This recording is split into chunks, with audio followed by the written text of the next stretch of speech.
Hey everyone, welcome to याचना science classes. My name अंकित दीक्षित। आज की जो इस क्विक रीजन सीरीज का जो टॉपिक होगा वो होगा torque activated electric dipole when placed in uniform electric field and the electric flux. Okay, we start करते हैं अपना टॉपिक। ओके, तो सबसे पहले torque on an electric dipole. अब ध्यान से देखना, ये डायग्राम दिया हुआ है, ये क्या है, ये ब्लैक कलर का जो ये दिखाया है शो किया हुआ, ये क्या है, इलेक्ट्रिक फील्ड है। ठीक है, ये क्या है, पॉजिटिव चार्ज इधर, उधर क्या है, नेगेटिव चार्ज, क्योंकि इलेक्ट्रिक फील्ड की जो डायरेक्शन होती है वो पॉजिटिव चार्ज से नेगेटिव की तरफ होती है। और ये यूनिफॉर्म इलेक्ट्रिक फील्ड है, हर एक के बीच में जो गैप है वो क्या है, इलेक्ट्रिक फील्ड लाइन के बीच में इक्वल है। यहाँ पे क्या है, डाइपोल रखा हुआ है ऐसे, ठीक है, इंक्लाइन करके रखा हुआ है इलेक्ट्रिक फील्ड में। ठीक है, तो ये क्या है, यहाँ पे minus Q charge green colour का है और ये क्या है, जो प्लस क्यू चार्ज ये क्या है, रेड कलर का शो किया हमने यहाँ पे। ये जो वाला पॉजिटिव है ये क्या करेगा, नेगेटिव को अपनी तरफ खींचेगा, तो ये इधर जाएगा, ग्रीन वाला इधर जाएगा, अट्रैक्ट होगा, तो यहाँ पे फोर्स। अब ये क्या है, इसके ऊपर कैसा चार्ज है, पॉजिटिव चार्ज है, प्लस क्यू चार्ज है, तो ये वाला नेगेटिव क्या करेगा, इसको इधर अपनी तरफ खींचेगा, तो ये क्या होगा, घूमने लगेगा, तो ये इधर खींचेगा इसको, ये इधर खींचेगा, तो ये क्या करेगा, इलेक्ट्रिक डाइपोल घूमेगा कौन सी डायरेक्शन में, क्लॉकवाइज डायरेक्शन में। कौन सी डायरेक्शन में, क्लॉकवाइज डायरेक्शन में रोटेट करेगा। ठीक है, क्लियर हुआ। जो हमने यहाँ पे क्या, टॉर्क, इलेक्ट्रिक फील्ड क्या होता है, फोर्स बाय में चार्ज। ओके, यहाँ से फोर्स निकाल लिया, क्या आएगा, चार्ज मल्टीप्लाई इलेक्ट्रिक फील्ड, तो टॉर्क क्या आएगा, टॉर्क होता है वेक्टर फॉर्म में P क्रॉस E। ठीक है, वेक्टर फॉर्म में। और मैग्नीट्यूड में क्या था, torque is equal to P E sin theta. Theta क्या है, एंगल है किसके बीच में, ये P की डायरेक्शन है और ये किसकी डायरेक्शन है, E की direction. The angle between the electric dipole moment and the electric field is known as theta. Clear हुआ। तो ये फॉर्मूला है यहाँ पे। अब हमें डायरेक्शन निकालनी है वेक्टर फॉर्म में, जो टॉर्क लगेगा वो डाइपोल के ऊपर कहाँ लगेगा। यहाँ पे क्या है, हमने क्या किया, इधर ये डायरेक्शन किसकी है, इलेक्ट्रिक डाइपोल ऐसे था, मोमेंट की डायरेक्शन P इधर है और इलेक्ट्रिक फील्ड इधर है, तो हम राइट हैंड थंब निकालेंगे। राइट हैंड थंब, पहले कौन है P, फिर कौन है E, हमें P से कहाँ चलना है, E की तरफ, तो हैंड्स को कैसे घुमाएंगे, P है ये, P से E की तरफ, थंब कहाँ गया, नीचे अंदर की तरफ, डाउनवर्ड में। कहाँ लगेगा, जो डाउनवर्ड में लगेगा कौन, टॉर्क की डायरेक्शन क्या है, डाउनवर्ड। और डाउनवर्ड को कैसे करते हैं, क्रॉस का साइन होता है। ठीक है, डाउनवर्ड के लिए। क्लियर हुआ। नेक्स्ट है, अब स्पेशल केस है, अगर थीटा 0 डिग्री है। थीटा 0 डिग्री का मतलब क्या है, जो ये डाइपोल हमने ऐसे रखा था वो बिल्कुल ऐसे ही रखा हुआ है, पैरेलल, इलेक्ट्रिक फील्ड के पैरेलल है, तो क्या होगा, टॉर्क साइन 0 0, तो टॉर्क की वैल्यू कितनी आ जाएगी, यहाँ पे 0 आ जाएगी। ठीक है, नेक्स्ट क्या है, थीटा होगा 90 डिग्री। अगर 90 का मतलब क्या, कि हमने जो डाइपोल ली है उसको कैसे कर दिया, बिल्कुल ऐसे परपेंडिकुलरली क्या किया, प्लेस किया किसके, इलेक्ट्रिक फील्ड की, तब क्या होगा, साइन 90 की वैल्यू क्या आती है, 1 मैक्सिमम होता है, तो टॉर्क क्या आएगा, maximum, torque is equal to PE। Clear. Next, अगर हमने डाइपोल को कैसे करके रखा, डाइपोल को उल्टा कर दिया, उल्टे का मतलब है पॉजिटिव की तरफ पॉजिटिव कर दिया, नेगेटिव की तरफ नेगेटिव कर दिया। अब हमें पता है कि पॉजिटिव पॉजिटिव को रिपेल करेगा, नेगेटिव नेगेटिव को रिपेल करेगा, तब क्या होगा, तो वहां पर इलेक्ट्रिक डाइपोल कभी स्टेबल नहीं होगा, वो अनस्टेबल होगा रिपल्सन की वजह से। तो अब हमें पता है कि जो साइन 180 की जो वैल्यू होती है वो कितनी होती है, 0 होती है, तो इसलिए क्या है, यहाँ पे टॉर्क 0 और यहाँ पे क्या है, अनस्टेबल स्टेट होती है, पूछ लेता है वो 1 मार्क्स में।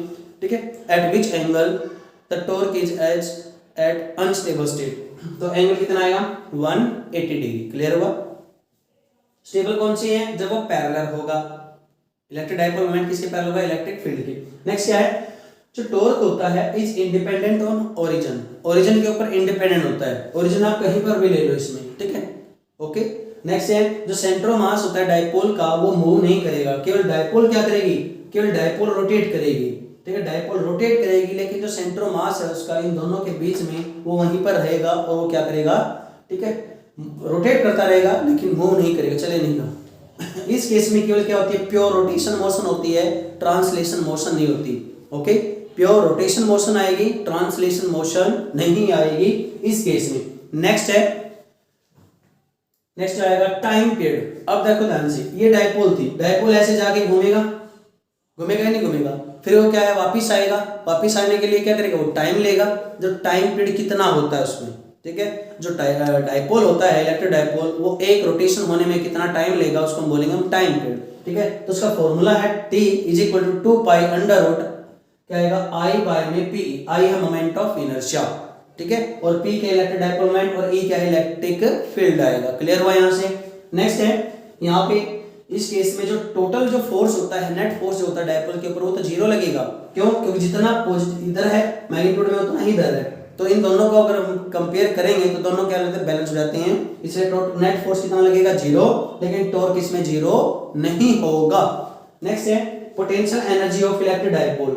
जब डायपोल को हम रोटेट करवाएंगे अगेंस्ट इलेक्ट्रिक फील्ड के, जैसे हमने इसको अगेंस्ट क्या किया, रोटेट करवाया, तो उसको रोटेट करवाने में वर्क किया होगा, तो उसका फॉर्मूला क्या होता है, ठीक है, W वर्क। तो वर्क इसमें कन्वर्ट हो जाता है एनर्जी में। वो एनर्जी कौन सी होती है, पोटेंशियल एनर्जी, ठीक है। The energy produced by the dipole due to rotation in electric field या against the electric field is known as potential energy. तो ये फॉर्मूला होता है U = PE cos θ1 - cos θ2।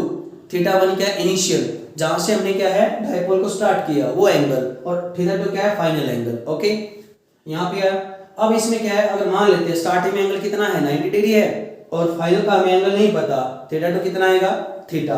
तो यहाँ पर अगर पुट करेंगे cos 90 की वैल्यू कितनी होती है, 0, तो यहाँ पे क्या आएगा -PE cos θ2 की जगह पे क्या जाएगा, थीटा जाएगा, तो ये -PE cos θ आ गया। अब ये क्या है, U = -P vector dot E vector, ये क्या है, स्केलर प्रोडक्ट होता है। क्लियर हुआ।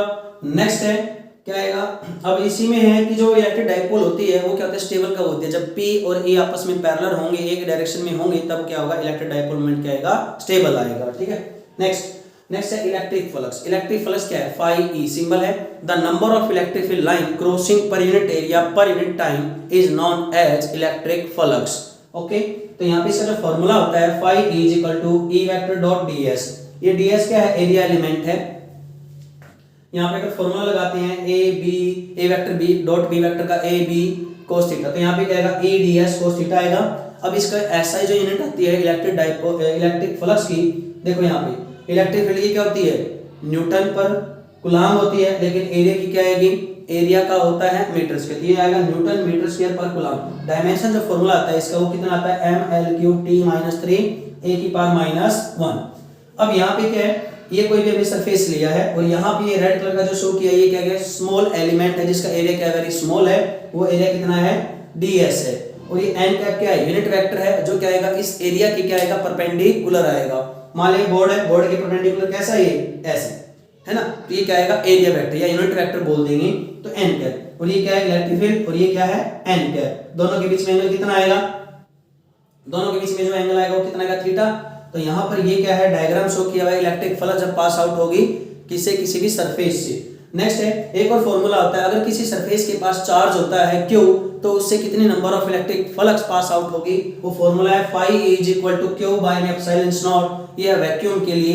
अगर मीडियम प्लेस होगा तो फ्लक्स की जो वैल्यू आएगी Q/K, कैपिटल K/ε0। ये K क्या है, डायलेक्ट्रिक कांस्टेंट है। अगर मीडियम बढ़ता जाएगा तो डायलेक्ट्रिक कांस्टेंट की वैल्यू क्या होती जाएगी, बढ़ती जाएगी, तो क्या होगा, फ्लक्स की वैल्यू क्या होती जाएगी, डिक्रीज होती चली जाएगी। तो यहाँ से आया मीडियम के केस में। एक और फॉर्मूला आता है फ्लक्स का, φE = E vector dot ds। ये किसके लिए होता है, जब एरिया, जब सरफेस हमारी इरेगुलर है, लेकिन हम उनको छोटे पार्ट में क्या डिवाइड करेंगे और सभी को सम करेंगे, तो हमारा टोटल फ्लक्स की वैल्यू आएगी यहाँ से, ठीक है। क्लियर हुआ। नेक्स्ट है, अगर चार्ज पॉजिटिव है तो फ्लक्स कैसी आएगी, आउटवर्ड। यहाँ पे देखो ये रेड साइन शो किया हुआ, ये बाहर की तरफ है, इसको हम बोलते हैं पॉजिटिव फ्लक्स। अगर चार्ज नेगेटिव है तो फ्लक्स कैसी आएगी, इनवर्ड में, तो उसको बोलेंगे नेगेटिव फ्लक्स, ठीक है। नेक्स्ट है, एक क्यूब दिया हुआ है, क्यूब के सेंटर पे कोई चार्ज रखा हुआ है, तो हमें बताना है उसकी वजह से कितना टोटल फ्लक्स होगा। उसकी वजह से टोटल जो फ्लक्स की वैल्यू आएगी वो आएगा Q/ε0। क्लियर हुआ। नेक्स्ट है, किसी चार्ज को अब सेंटर में नहीं, कहां पे प्लेस किया है, कॉर्नर पे प्लेस किया है। जब हम किसी चार्ज को कॉर्नर पे प्लेस करेंगे क्यूब के, तब उसे कितनी फ्लक्स पास आउट होगी एक क्यूब से, तो वो आएगी Q/8ε0। क्यों, क्योंकि ये 8 क्यूब से शेयर होता है ये कॉर्नर, तो इसलिए एक का निकालना है, तो कितना आएगा, Q/8ε0। अगर क्या कोई स्फीयर है, स्फीयर के सेंटर में हमने क्या प्लेस किया, कोई चार्ज क्यूब प्लेस किया, तो इलेक्ट्रिक फ्लक्स कितना आएगा, Q/ε0। अब हमने नेक्स्ट है कि क्यूब लिया, क्यूब के सेंटर में हमने क्या प्लेस किया, ये चार्ज है रेड कलर का, ठीक है। अब इस सरफेस पे, मतलब इस सरफेस पे, हर एक सरफेस पे कितना फ्लक्स पास आउट होगा। टोटल सरफेस कितनी होती है, क्यूब की 6 होती हैं, तो हमें एक पे निकालना है, तो कितना आएगा, Q/6ε0। ओके, क्लियर हुआ। नेक्स्ट हम इससे क्विक रीजन जो सीरीज आएगी, नेक्स्ट में हम करेंगे गॉस थ्योरम, और गॉस थ्योरम इलेक्ट्रोस्टैटिक और उसकी एप्लीकेशन, जो फॉर्मूले आएंगे इंपॉर्टेंट, वो हम नेक्स्ट में करेंगे। Thank you.